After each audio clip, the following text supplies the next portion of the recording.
Good evening, everyone. My name is Diane Powell, and I'm the chair of the Pittsburgh chapter of Black Women for Positive Change. We'd like to welcome you all with being here this evening.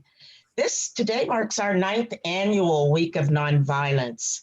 And for those who aren't familiar with our organization, we're a national volunteer network, and our goals are to change the cultural norms in our country around violence and to improve conditions and empower working class families.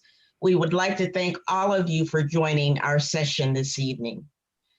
As all of us are aware, our country is really on the cusp of radical change, both culturally, economically, spiritually, emotionally.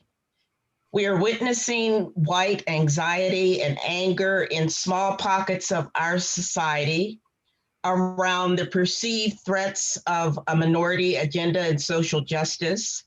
And it's compounded by the undertow of race and the legacy of slavery and social justice issues. These wounds and unaddressed trauma have triggered a backlash in our country.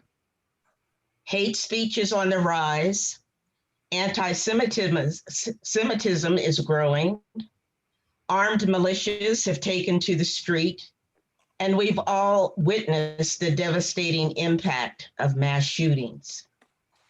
Tonight, we will attempt to discuss some of the uncomfortable truths about race and hatred in America and the role of the faith community in promoting anti-racism. We hope not just to talk about the problems, but to recommend strategies that can be implemented in our homes, our places of worship, and our communities so that we can bring about healing and reconciliation. We've assembled an esteemed panel of speakers and faith leaders this evening. There's Rabbi Myers from the Tree of Life Synagogue here in Pittsburgh. We have Reverend Eric Manning from Mother Emanuel Church in Charleston, South Carolina. We have the Reverend Dr. Barbara Reynolds, who is a noted author and chaplain for Black Women for Positive Change. We also have Reverend Glenna Huber from the Church of the Epiphany in Washington, D.C. And we have Wasi Muhammad. He's the former director of the Islamic Center here in Pittsburgh, Pennsylvania. Before we begin our program, we would like to thank Moms Demand Action for the grant that we received from them and Everytown in June of this year. And a portion of the funding went to host the activities for our Week of Nonviolence this year. So thank you, Moms. And with that, I would like to turn the program over to our moderator, Tony Norman. He's from the Post-Gazette. He's an award-winning journalist, and we're very happy that he agreed to join us this evening to moderate. Please welcome Tony Norman. It's good to be here, folks. This is an honor to be a part of this and to hopefully stimulate very fruitful discussion amongst our participants here.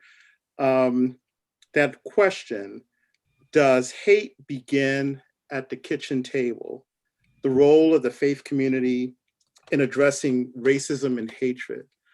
Believe it or not, for many people, there is a tacit understanding, erroneous, that faith almost has nothing to do with mitigating the anger and violence in society. I mean, you think about what Martin Luther King did in his letter from the Birmingham jail.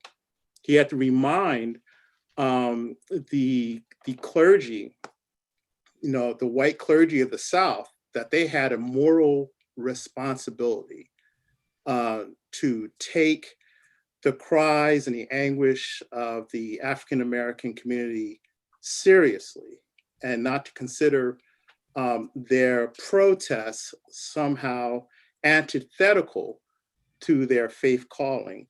So my question is the same question that Martin Luther King had back in 1964 when he was sitting in that jail cell. What is the responsibility of the faith community in fighting racism? And if it does have a responsibility, what are some of the limitations and the constraints that are imposed upon the people of faith? And I want everyone to sort of feel free to jump in there if you feel moved by the Spirit to say something first. But I mean, we have folks who have wrestled mightily with that question because of experiences in their faith communities in recent years, and I guess we'll be talking about that. But if any who feels moved to weigh in on this question first? How about you, Rabbi Meyer? Sure. Thank you. And thank you, Tony, for your availability and willingness to host and moderate this important conversation. I think all faith communities have a responsibility to teach their faith well to all of their adherents. I would doubt there's any faith that promotes racism, bigotry, and that sort of speech that goes with it. So the question becomes then, how does one move beyond the simple teachings of that to see to it that it reaches from the quarters of the house of worship down into the home proper? We can't police the homes. We can't always be at the kitchen tables to be part of those conversations. But yet, clearly what we are doing by itself is not working. To wit, since the days that Dr. King spoke those words, here we are, nearly 60 years later? Right. You take a look and wonder, well, what has really changed? How have we bettered who we are as human beings in America? Some might say, well, Rabbi, you're preaching to the choir, because the people who attend worship services throughout the United States are the people who are deeply embedded in the faith, in the belief, and practice that. That's not enough. We got to grow the choirs. Our choirs are too small. Part of my answer. We need bigger choirs. Right.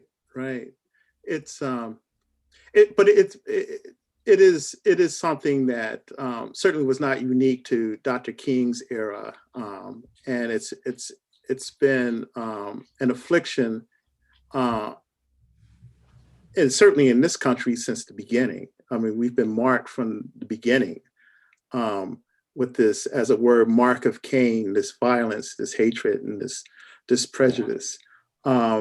Reverend Eric Manning, I wonder what your thoughts are. I mean, because you and Rabbi Meyer have been thrown into this fellowship that grew out of a mutual pain and assault from white supremacists. Yeah, and Tony, again, thanks. I think realistically, as Rabbi was chatting, it's something that we have to be intentional about. We need to realistically have the courage to speak truth to power and call out the indifferences, so to speak. If you go back to the letter of Birmingham that Dr. Martin Luther King wrote, there was a call to action to white clergy. And I think realistically, in a lot of instances, there is a spirit of we're just going to stay in this particular place. We're not going to push the issue. We're not going to deal with the systemic racism. If you think about, not to go off on a tangent, but if you think about 4 years ago when we had President Barack Obama in the White House. You think about how several evangelicals were calling, failed to even acknowledge him as being a Christian. They would say that he's not Muslim. They would say all these other things.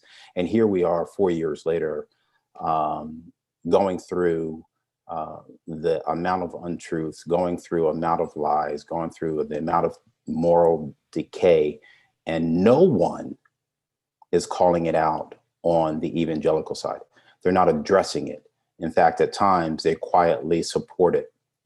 And I think realistically, if we are going to make a change in this country, it is going to require all of God's children to say, we will not allow anyone to invoke hatred within our ether. We choose to be moral. We choose to embrace not just the words, but the action that the Declaration of Independence had. We choose to acknowledge the fact that even in our founding documents, we did not want to acknowledge African Americans as being total human beings because of what that would require. So there needs to be a time in which we deal with that truth. And as I said to Dr. Myers earlier this week, we have to deal with that truth and then allow that truth to give us a sense of trust, and then allow that trust to transform us. But if we never deal with the truth and we continue to bury our head in the sand and say that this is, not happening, this is, it's okay, wink, wink, nod, nod. We can call ourselves Christians. We can have a form of godliness, but deny the power of God. We can do all of these things and make it seem like it's okay. Well, that's not okay. And I think realistically, when we have the unction to really leave our country, our world in a better place, because we have had true dialogue at the kitchen table. We share it with our children, and we impart in them and instill in them, what, that person over there is a great person, irregardless of the color of their skin, irregardless of their gender. They are a good person because they are created in the image of God. And we owe it to them and to ourselves to treat them with a mutual level of respect. We may not agree. And I want to make sure that I share those people. We're not going to agree on everything, but we can at least agree to disagree and then find the wonderful aspect, common ground. Yes, Rabbi and I have this beautiful friendship that was birthed out of a hate crime, anti-Semitism, as well as a white supremacist. And what doesn't get discussed a lot of times is the white supremacist who came into Mother Emanuel was grew up in the Lutheran Church. So why didn't it get discussed? Right. Why didn't it get dealt with from a pastoral perspective, right? The white pastor has the ability to begin to change the narrative and say, you know what, we have gotten it wrong. We have made mistakes. We're not going to continue to utilize our Christian faith as a check mark. We are going to live the gospel. We're going to live what God has proclaimed and what he has told us that we need to do. We're going to live out the great commandments. We're going to live these things out. And when we do, then it can slowly begin to transform. The other aspect is we cannot necessarily legislate love, right? The government can't come in and just with its powerful pen say, okay, we're going to love everybody, but they can at least give us the parameters and say, this is the way that we should conduct ourselves, right? Right. Which is not happening. Well, Reverend Huber, you're down there at the Church of the Epiphany Episcopal Church in DC. And I wonder if when Martin Luther King wrote his letter from Birmingham jail, he talked about 11 a.m. on Sunday being the most segregated hour of the week. And I wonder if in the time since then, mainstream churches, which the Episcopal Church is a part of, Christian churches, have made any inroads into sort of like broadening, as a word, the congregation of the faithful, so that you have less segregation now than you did then. I'm just curious. The honest answer, of course, is no. No. I was reading Lenny Duncan's book today. He's a Lutheran. You just mentioned that that young man who came into Mother Emanuel was Lutheran. The Lutheran Church. Lenny Duncan is an African American man, and he says that the Lutheran Church is the whitest church. That might be accurate. The Episcopal Church, I think, is a close second. The Episcopal Church is the Anglican branch in the Americas, and there are a number of historic Black churches.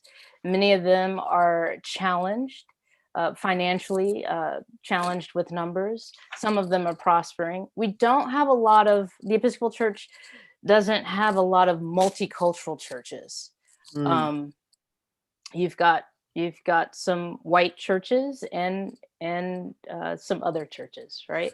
Does that inhibit conversation? I mean, is that in itself the fact that there isn't a lot of give and take along racial lines or maybe even ideological lines, or does that in effect make it possible for a young man growing up, let's say, and I don't know how devout a person this guy was who did the horrific shootings at Mother Emanuel, but if he started out as a Lutheran, could there have possibly been some intervention had there been more people of color in that community, or is that putting too much weight on the ability of the mere presence of a Black person to mitigate the hate in the community? No, I think that in all churches that, and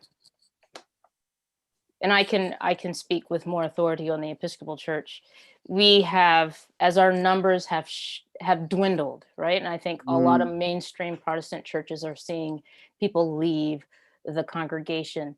Church has become a consumerist commodity, right? So if I don't like it here, I can go someplace else. If you're not serving my need, I'm going to withhold my money. Yeah. And so leaders then are catering to the masses, not necessarily offering the challenges that the gospel demands, right? So to love your neighbor takes some significant effort, right?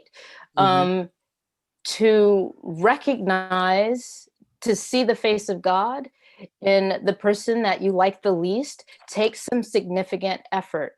And I think a lot of folks, a lot of leaders are trying to make sure that people don't leave the pews. And so we've become conflict averse.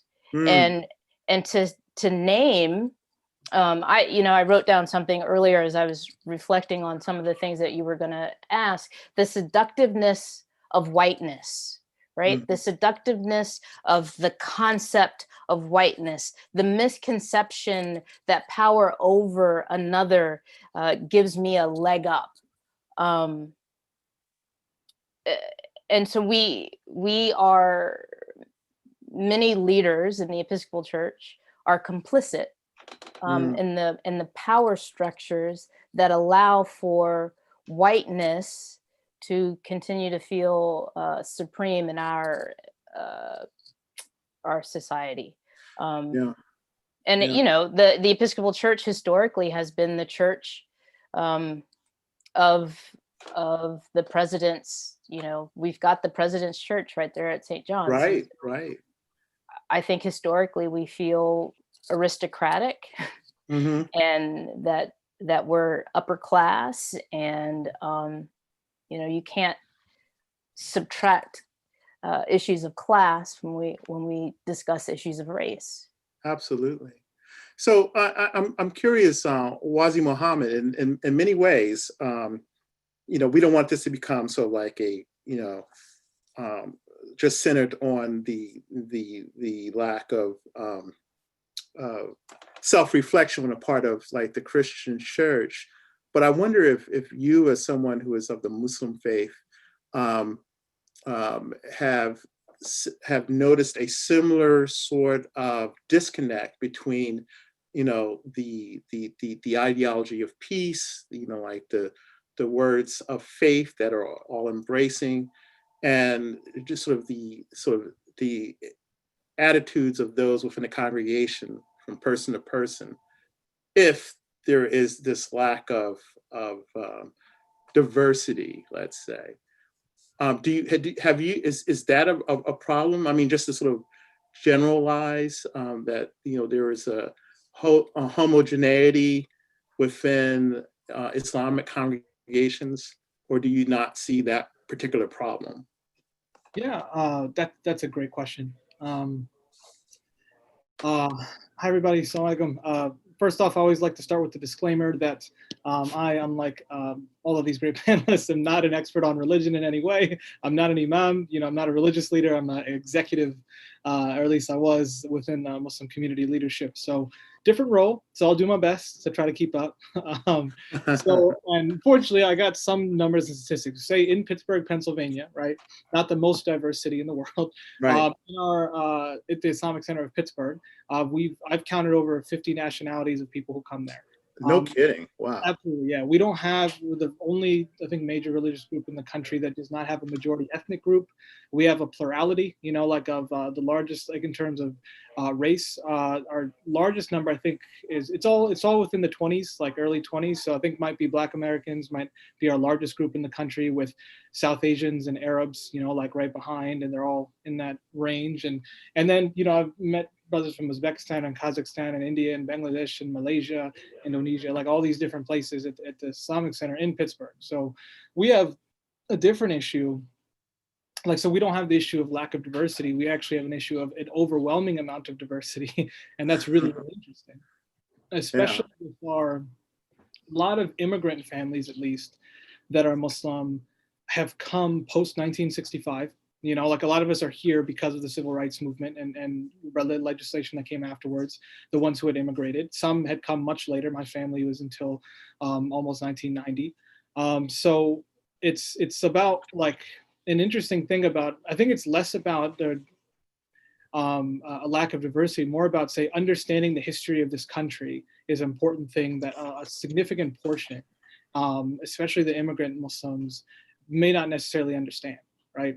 Where it's crucial to understand that, to know how to exist, and especially in our current moment, and understanding how politics is defined, and what we should be working towards. And our religion calls us to go towards justice and fight for justice, especially for our neighbors and our brothers and sisters and siblings in the community.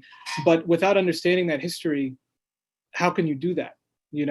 So I think we have a thing about educating our community about the history, so we fully understand what is justice in this country, is something that's very important. And we focus, and we're also more decentralized, I'd say, than a lot of denominations within the Christian faith, I believe. Like, we don't have a structure, like the Islamic Center of Pittsburgh, for example, is the Islamic Center of Pittsburgh. Like, there is no other thing above it that we answer to or collaborate with. We work with other mosques and centers, but there's not like a formal relationship in that sense, so it's pretty decentralized. Every every masjid has to do their own thing, and to solve the issues that they're dealing with. And so we advocate for a lot of kind of in interpersonal relationships and how people interact with the world.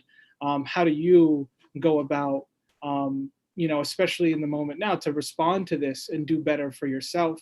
And there's some things in our faith there that allow us to work. So we have things about structural racism from our faith. It started off as a faith that had many cultures within it, and that allowed it to, from the very beginning, address issues of racism.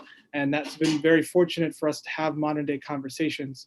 And it's also something that is a practice within our tradition. And that's the last thing I'm going to say is explain like that, is that we talk about that a lot. I always like using this story. And I think there's probably different versions and cultures, but this one is like, there was a scholar and somebody asked about, developing better character, that's it's translated best as character, right? So, and how to do that, he took the coffee cup, he gave him coffee, he finished his coffee, he's like, all right, is the cup clean, right? He was like, no, can you drink the rest of it? He did. Is the cup clean now? I was like, no. Well, try to dump the rest out. And he couldn't, right? So then he goes and fills the cup with water. And he's like, is the cup clean now? Is there any coffee still in it? And he's like, yeah, I can see it. It was on the sides and now it's in the water. So then he just kept pouring water into the cup, and continues to do that. And he kept going and waited for a little while and says, is the cup clean now? Well, it's cleaner. The water purifying slowly, but there's still something there. And it's that concept of how we choose to, it's actually very much related to Ibram Kendi's works, I'm sure a lot of us are familiar with his writings and may have read his book. I mean, no one becomes not racist is the thought, despite a lot of Americans claiming that. They can only strive to be anti-racist on a daily basis, to continually rededicate themselves to lifelong tasks of overcoming this feature. So we understand that these things are within us, and we have to consistently keep pouring water into that cup and doing actively things to make sure that we are fighting injustice. And our jihad, which is our internal struggle to better ourselves, that has to be done every day. And so when we talk about racism, it's because all right, what is your personal practice? Don't just complain about the country, and saying that this is going in the wrong direction. How do you consistently pour water into your cup and remove any impurities that might be there, and realize that you have to keep going every day? So it's more of an interpersonal kind of dealing with racism, and the structural piece of it as well being, and not as much power within the Muslim community, quote unquote, say politically or anything. We're hoping to change that and be more active. But in the meantime, in any way that we can, how do we help the current movement is the hope, Yeah. Talking too much. That's fascinating. Dr. Barbara Reynolds, you want to jump in there? And in fact, I want to remind folks that you wrote a book called No, I Won't Shut Up. So we hope you'll live up to that. And I also wrote the biography of Coretta Scott King, My Life, My Love, and My Legacy. I come from the way of the civil rights movement, and also as what I want to talk about where I am and what I see as someone as an elder in a Pentecostal church and moving around Baptist, Methodist, and many other Black church people. What I'm seeing is a disappointment with many Black pastors.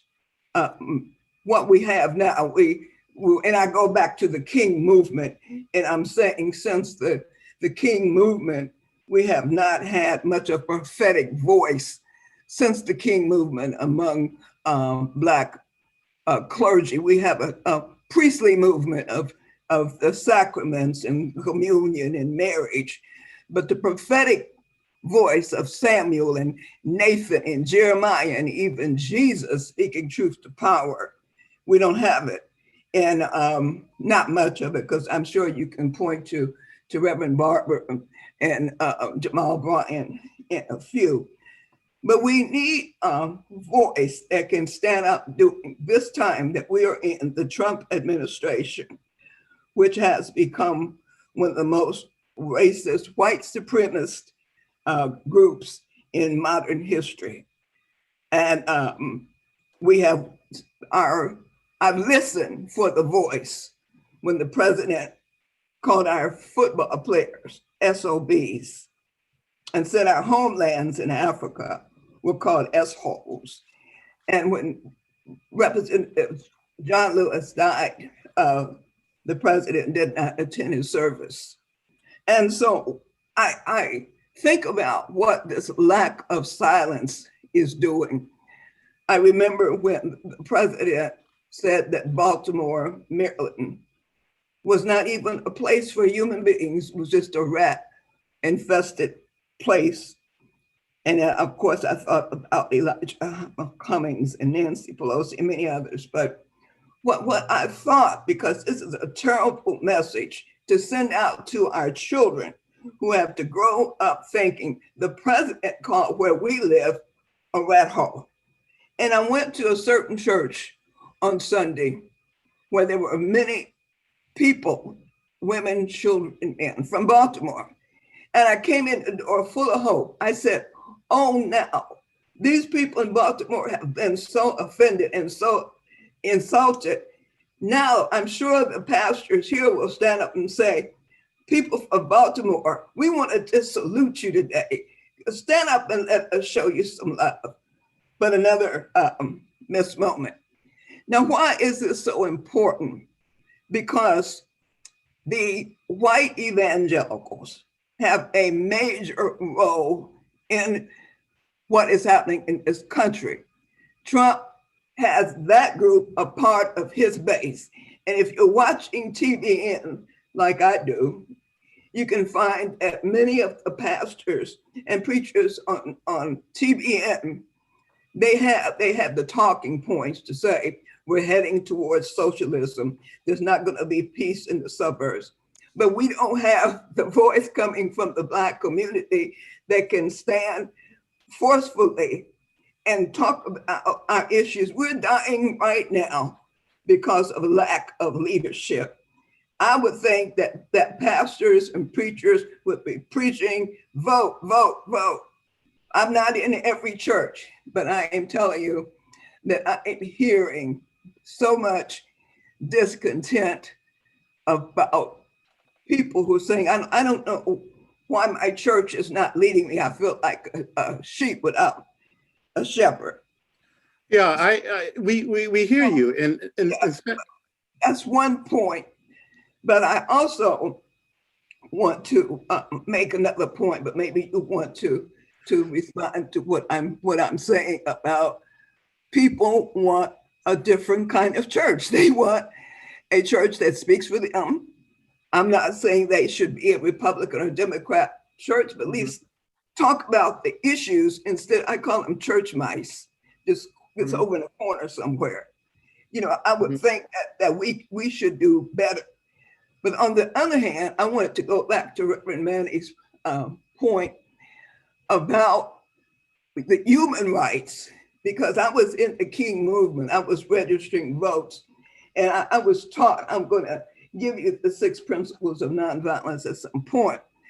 But what we were taught, that what was going on in Vietnam when a person was getting napalm was just as important as what was going on in our community. And so I think we have to get to the point of this model of Reverend Manny and Rabbi Myers is so crucial, because we can't be a people say, look at how I'm being offended. Look at my humanity if we can't look at their humanity. So we're gonna have to do things that will draw people in. For example, right now is a good example. In my community, we have Black churches that are really doing a great job feeding the people. But if somehow we could connect to people in white communities, because they're suffering just like we are, find a way to get food to them. Maybe some of the white churches could follow the wonderful model that's been presented here, because it's not just our humanity. We have to be concerned about humanity of all people, all the isms, racism, but sexism, all of that. So I had to get my point. No, that's very wise. And in fact, it really is the elephant in the room when it comes to all faith communities. There really does have to be not just more of an ecumenical spirit, but more of a practical, boots on the ground, existential, and really, if you're going to actually treat folks like we're all part of the same family, that means, family gets close to each other and risks hurting each other. People risk that. And that's what's necessary to be a family, to be willing to make oneself vulnerable in the context of other people. And I think that there's a certain clannishness, a certain clubbiness that you have in a lot of faith communities that we have to get past. You know, so we've touched upon it sort of here and there, but we haven't really talked about how faith communities can spread the message of anti-racism and connect with people who sit, you know, in the pews, whether you're in a synagogue or whether you're in a church or the mosque or, you know, the Zen Buddhist, you know, shrine. And I want to direct this towards to Reverend Huber. You know, how do we put together a practical approach to making folks recognize the humanity of the other, as it were, especially across not just religious grounds, but just in general? I mean, just sort of embracing people because of their humanity, their humanness. Right. And maybe that, you know, the first thing I thought as you were asking that question is like, how do you teach people to be compassionate? Yeah. Right? How do you teach people to love themselves as God loves them? Right. Mm-hmm. So if I love myself the way that God loves me, there's no way that I can be hateful to another person, right? Because I know me. I've seen myself in the mirror. There's some things in my head that don't need to come out, but God loves me anyway. And so if I know that God has loved me through my darkest moments, I cannot, in good faith, treat another person less than made in God's image. Now, you know, the reality of how we live that out, of course, we can see it's easier said than done. And I guess it really does start at the kitchen table. Yeah. And, you know, earlier this afternoon, the kids, I have a 5-year-old and a 7-year-old, and they were having a conversation with my mom. And we were just talking about, you know, God, she said to them, God loves everybody. You know, nobody is better than anybody. God loves you, and God loves white people, and God loves just everybody. And so that's where it starts. And if we can, it's hard to, I think it's really hard to unpack that, particularly for people who have not had the experience of being loved Mm-hmm. By society. So, you know, it's amazing to me. People say this all the time. It's amazing. Well, I hear it, that Black people are working towards equity and not just blowing it all up, right? Because we love this America more than this America loves us. Right. We love the church. Christianity has been used to demonize and keep Black people in place, yet Black people claim Jesus. We claim God and have made Christianity something that works for us. It is redemptive. We understand that God supersedes how America defines Christianity. And we follow that Jesus. We follow that God, and we know that God is redemptive. And I'm going off on a different tangent. But I think discussion of a redemptive faith is sort of inextricably linked to this question of tools and reaching out beyond the folks in the pews. Before I forget, we have gotten some comments that have come in that I'll go through real quickly.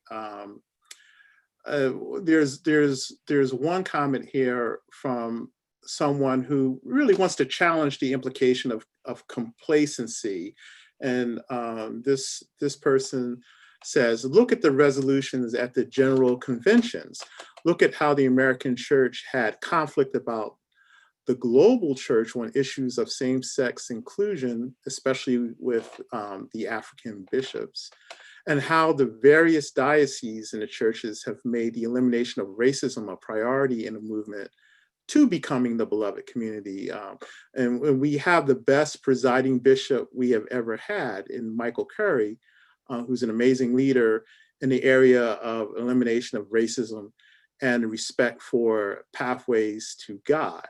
And this was sent in by Elizabeth Barker, who's a lay person, Episcopal Diocese of Southern Ohio. We thank you for that comment, Ms. Barker. Yeah, it's not to say that nothing is being done. The question is whether what's being done is adequate to the moment. But I guess, it's who's to say? Except there are horrific things that are being done now, sometimes in the name of God, but sometimes just simply hatred expressed towards people of a particular faith. I'd like to go to Rabbi Meyer again. And Mr. Norman, can I respond to that a little bit? Oh, yes. A little bit more deeply. Absolutely. Just for folks who are not, aware of Episcopal nomenclature, General Convention is a triennial meeting where we pass resolutions, and it's sort of like, this is what the church is going to prioritize over the next 3 years. This is where we're going to put our money and our energy, and building up the beloved community, which is Dr. King's idea. We passed that resolution to do that. And my response to Ms. Barker was to say, yeah, that's good. Yet, the Episcopal Church historically is, a lot of the money came from the slave trade in the Northeast, right? And so when we say Bishop Curry is an excellent leader, what it took for him to get there, right? What it means for him to be in that position,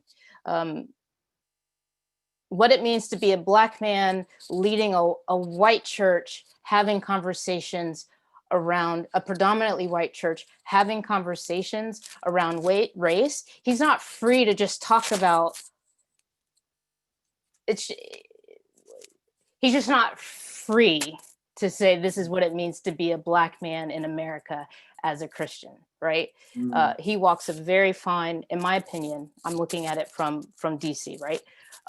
He walks a very fine line so as not to offend anyone or to push them too far away, because you don't want people to leave the table. Right. And I think every gospel, God offers challenge and invitation. And how we do that as leaders, how Bishop Curry does that, how we do that at General Convention, because the Episcopal Church is not a monolith. We are not all liberal. We're not all progressive. There are some very conservative. There are places. There are Episcopal churches that I am not invited to. 1, because I'm a woman. 2, because I'm Black. They don't want to see me. They will not recognize and respect my leadership. So while the beloved community is fabulous and the Episcopal Church is moving in a direction to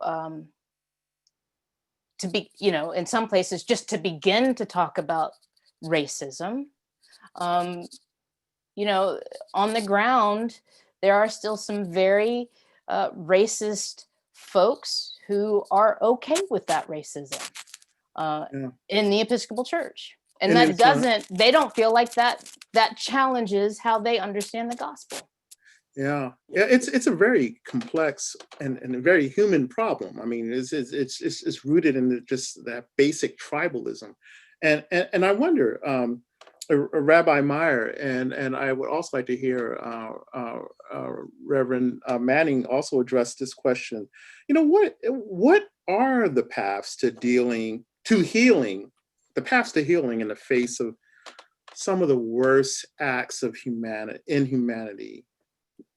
Words, are they enough? Are tears enough? There is a value in leaders at the top being models for healing.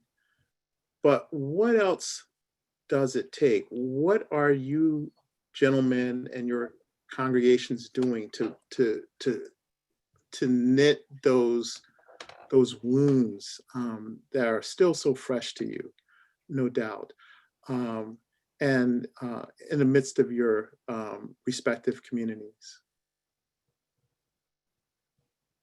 We're coming up on the second commemoration of the massacre of 11 Jews on October 27th.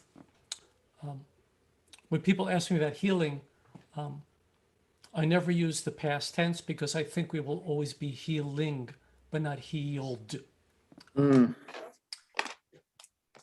there's so much still to learn about a massacre, to understand what are the things that one should do, because alas, there is no guidebook on it. Pastor Manning and I, for example, are helping to write it. There is no place you can turn for that sort of guidance. My interpretation is that as rabbi, everyone is on a journey called life. I'm here as your tour guide to take the teachings of my faith to help you on that journey so that you can look back upon the journey at the end and go, wow, that was an incredible journey, and thank you. So that means each person has a different way that they're going to need to be able to heal. While I don't claim to be a mental health therapist, nor would I claim to practice as one, every person has a different path to find the way to heal. And I just hope I can do my best to try to identify what those paths might be, because it's not the same path for any one person. I would submit to you that if you could take 100 people from one of our houses of worship that have suffered a massacre and had 100 slots for where they're at, you could probably fit one person in each of those slots. But I can say this, we live in silos in America. We don't know our neighbors. We're afraid of our neighbors. As long as we insist on living in silos that don't have bridges to connect the silos, America is going to continue the way it is. To break down those silos, we need to learn about our neighbors. The better we know something about our neighbors, the more we can take the fear and misunderstanding and mistrust and turn that into respect, appreciation, and love. I live in Mr. Rogers' neighborhood. My house is actually 5 or 6 blocks from Mr. Rogers' house. His widow still lives in Pittsburgh.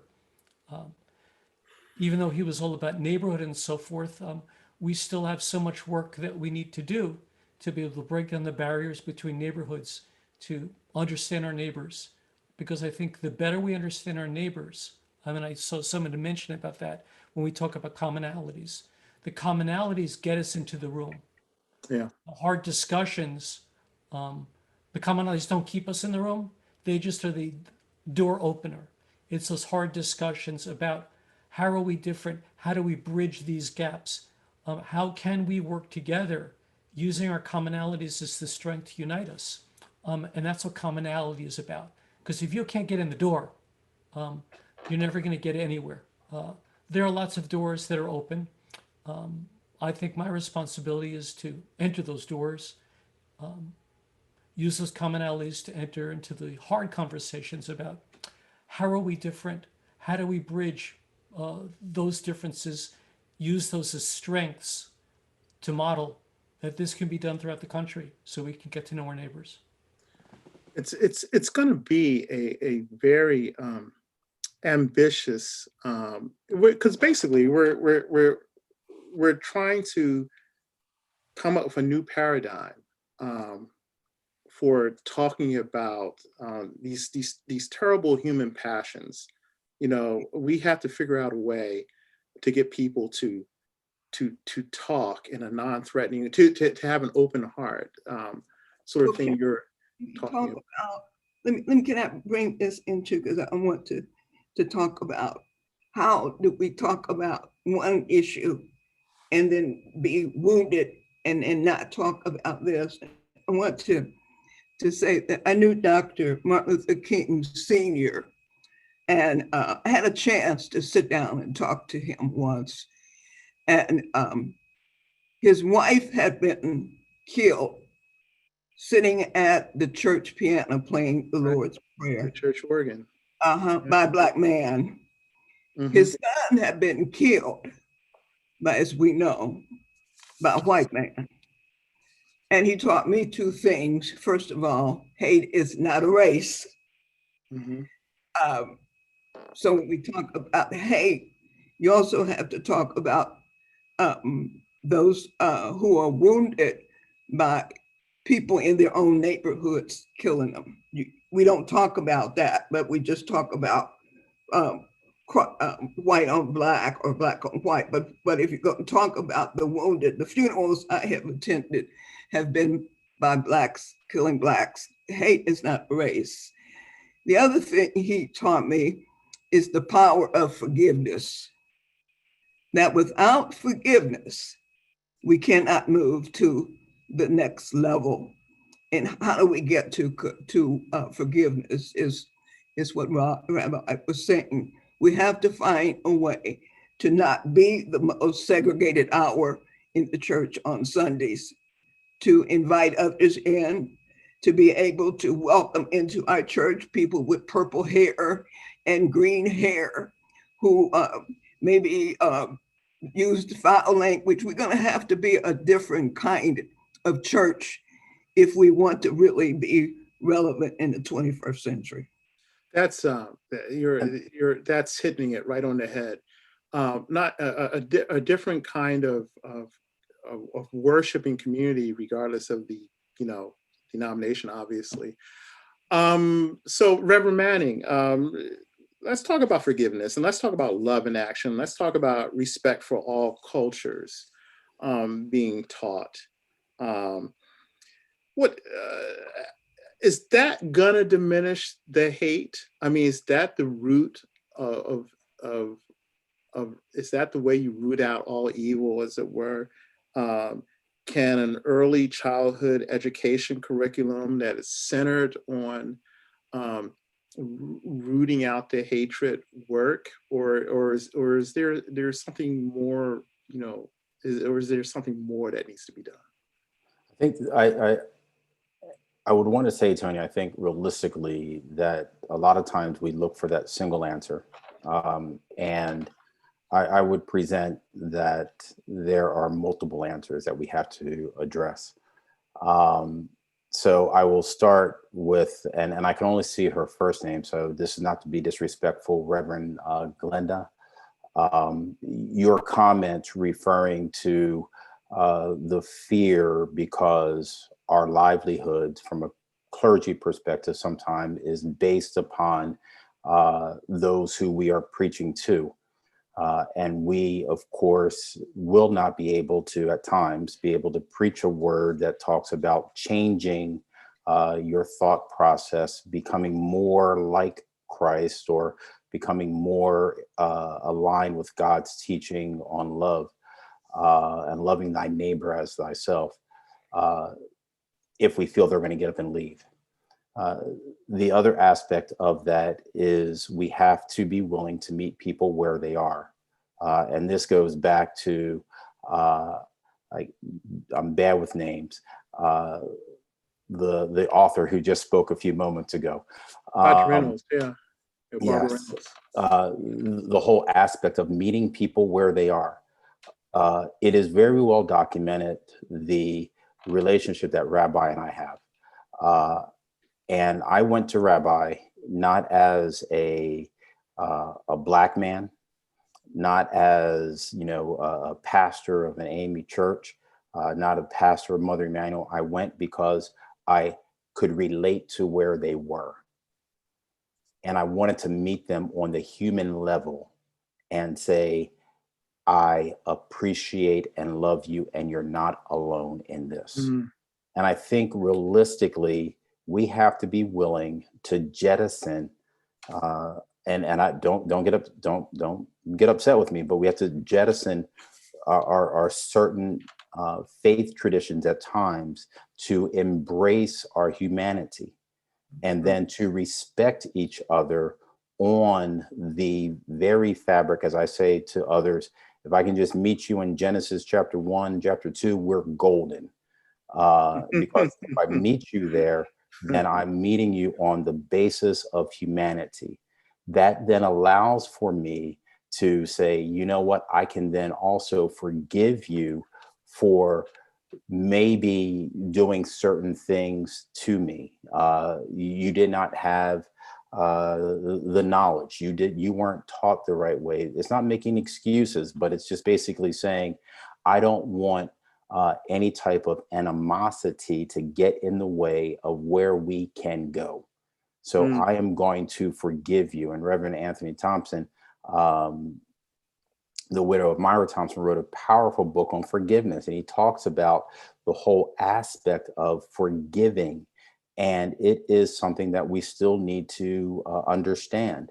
But the only way, when I talk with Reverend Thompson about it, is that there is a love, there is an appreciation for meeting people where they are, and then saying, we are not going to allow you, whatever action you have done, to leave us or hold us in a particular place. And I think realistically, when we're sitting at the kitchen table and we have a discussion that goes like this, if you cut me, I bleed. My blood is red. It's no different than anyone else's. If you use words that don't build me up, they hurt. And I remember the words that were leading up to a couple of years ago to the Tree of Life massacre. And I remember the words that were coming out of the highest office in this land. And it was just fueled with so much division, so much divisiveness, and so much hatred. And I saw the power of God even in the midst of sermon preparation, because all week God has been dealing with me on the importance of knowing that your words matter. Your words can either heal a nation and bring people together, or they can continue to divide us. And I think realistically, we need to understand that our words matter, even in our respective faith traditions, and what we do from a connectional church, what we do from a denominational church. At the end of the day, I love everyone who's on the panel, but I know when we get to glory, when we get there, there's not going to be any denominations, y'all. And if Are you sure? Listen, I got it on good authority that when we get there, so if we can't get it right now, while we are walking, while we're seeing each other, if we cannot get it right now, when we're gone, it's going to be too late. So the sense of the urgency is now. It's not a coincidental that we are here on this panel. It's not a coincidence that we are having this discussion. We need to do this more. And I know even within the Charleston community, I tried my best to meet my white clergy brothers, my imams, my Jewish brothers and sisters, everyone on where they are, because I understand that we must meet on the basis of humanity and show. The key word is show that we can make a difference, and we're not going to allow our differences to be extenuated, but we're going to focus more on what draws us together. And as Rabbi said, when we come together on our basis of humanity, then I get to know Rabbi. Yeah, he's a great guy. I love him. I appreciate his friendship, and I know we have a wonderful time together. And I don't let our faith traditions get in that way. Right. And I think that's something that's very important. Yeah. One of our, on our chat board here, there's a question here that seems really interesting. And I'm going to aim this towards Wazi. With America's history and the differences in how we explain and interpret our history, can we ever completely overcome our past and become colorblind or color respecting? Now, I mean, it would take all night to answer this question, but I wonder, Wazi, as someone who worships in a community that is actually, quite diverse, how, when you see or hear that question, do you say we're way past that, or does it have relevance for you? I think it definitely has relevance. And yeah, how to get there? Can we completely overcome it? I mean, I'd rather answer the question. I mean, can we do better? Like, definitely, yeah. Like, we could start there. It could be just much, because it's when we learn about our traditions and different struggles of the peoples that are within our place of worship. It's really important because you have that luxury of having people together, right? Like, did I understand, like the struggles of certain countries after the fall of USSR? Not particularly, right? Did, my Malaysian or Indonesian brothers and sisters understand the struggle of the, Black community in America before those conversations? No. Like, so there's that benefit of education that can only happen through actual relationship and true conversation, which I think is important. Another thing I think we just I actually went to school here. Like, I grew up in Central PA, and we can definitely do better with education. It's not. Wow. Yeah. You could tell stories then. Yeah, I was say, man, like, because conversations is one thing, but the fact is that we ignore huge, important parts of our history and create a narrative of who is America. Like, that is not, accurate or fair, right? And I think how we teach it needs to change. How we discuss things needs to change. We don't have to be the hero in every story. Like, I don't think that helps our students grow in any way or really understand what we have to do. So, I mean, when I think to answer that question, definitely starts with, like, to get anywhere near or even start taking real tangible steps in that direction, we have to have an understanding, and we don't have to agree upon. Like, I think history is hard. I mean, obviously there's different versions, and you don't have to agree on the exact same thing. And I think that there's important there that we don't really get stuck on that. But the concept of how we understand history, like, the fact is we can disagree on versions of history, but we can agree and understand why are there different versions of history. Like, and who gets like, and there's truth that we can get in parts of these conversations that we haven't touched upon, which I think would help, right? And the fact is, like, yeah, just because their perspective that is passed down through generations and the books that they've read do not match what you learned in grade school, like, there's a reason for that, and you should be able to understand it. And I don't expect everybody to understand every version of events that happen in this country's history, but I do expect us to do much better than now, which is pretending like we have major political figures right now still denying the fact that systemic racism exists in this country, in 2020. It's amazing. I mean, that's just the most willful kind of blindness. Absolutely. Faith communities have been busier than ever with, all sorts of good works like, food distribution, counseling, funerals. But there's still that nagging perception. And I think we've heard it sort of echoed in all the comments tonight. There's still nagging perception that churches and I guess synagogues and mosques still remain disconnected from the larger community. There's no way we're going to sort of solve that tonight. But I wonder if it's in the forefront of the minds of worshipers today in a way that it never was before. Because in the past, there was a complacency. But as one commenter said tonight, you got to give us some credit too. Communities are changing. And so I wonder if that's now in the forefront in the minds of faith leaders and faith communities. And I wonder if you want to take a stab at that first, Reverend Huber. Tony, before she answers, can I ask that this be our last question for the evening? This has been an exceptional discussion, and I'm sorry to interrupt, but I am getting some messages and Oh, sorry about that. that's okay, but this has I was been not great. looking I at the wish clock. we could go on longer, and I'm sorry to interrupt. Yeah, is this the question you want to end on? Well, Unfortunately, yes.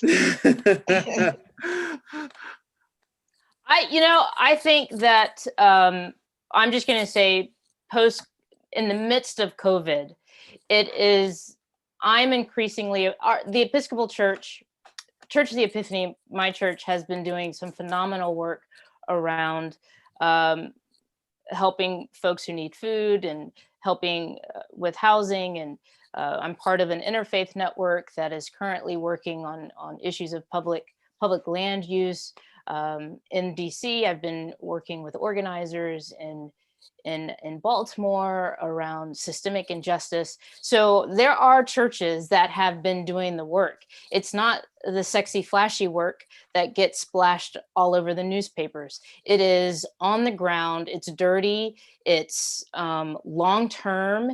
It's intense, and systemic shift takes time. And so, how to address the issues that create homelessness in the first place, how to address the issues that create district-wide or city-wide poverty, gentrification, like all of those things. I think there are many churches that are many faith institutions that are actively involved in creating God's kingdom here on earth. And again, it's just not publicized. But I believe now that we are in the midst of COVID and we can see where social services that are government issued have been sort of cut off, right? You turn to the faith institutions to say, okay, can you help us? Right. Or at least that's what I'm experiencing in DC. Can you help us so that we can help our people? So we might see in the COVID times the highlighting of faith institutions active in their communities. Taking the faith, whatever it is, more seriously. All right. I first of all, I'd just like to thank all of the entire panel for a very stimulating discussion. When I was remiss in not introducing all of the panelists before jumping into the questions. So I want to thank you, Rabbi Jeffrey Myers of the Tree of Life Synagogue, Reverend Eric Manning, the senior pastor of Mother Emanuel Church in Charleston, South Carolina. I had the honor of worshiping there, a few years ago. It was one of the highlights of my life. I was very moved by everything about it. Wazi Muhammad, who is the former director of the Pittsburgh Islamic Center, Reverend Glenna Huber, the Church of the Epiphany, the Episcopal Church in DC, and Reverend Dr. Barbara Reynolds, journalist, author, raconteur, civil rights hero in her own right. Thank you all for very stimulating and great conversation as far as I'm concerned. So I'm turning this over to the sponsors. Hello, Charlene, Diane. Dr. Myers. Well, we would like to thank you all for joining us this evening. This was really a tremendous conversation. I wish we had more time or could do it again, but your comments were extremely insightful. We appreciate your candor and your willingness to share your opinions around this very complex subject. Thank you again for supporting our workshop this evening. And I look forward to interacting with you again in the very near future with sincere appreciation for your efforts this evening. Tony, thumbs up. You did an amazing job. Thank you. Well, I didn't have to do anything. I just had to let the folks talk. And on behalf of Black Women for Positive Change, I'd like to add to what Diane has said. This has been our 9th annual week of health empowerment, nonviolence, and opportunities. And we have had discussions on all kinds of subjects in Alabama, Arizona, California, Maryland, DC. Tonight, we've got the Pennsylvania crew, along with other parts of the country. So we appreciate this discussion because we must change the culture of violence in America. We must change the culture of racism and all of these problems that you have very eloquently highlighted this evening.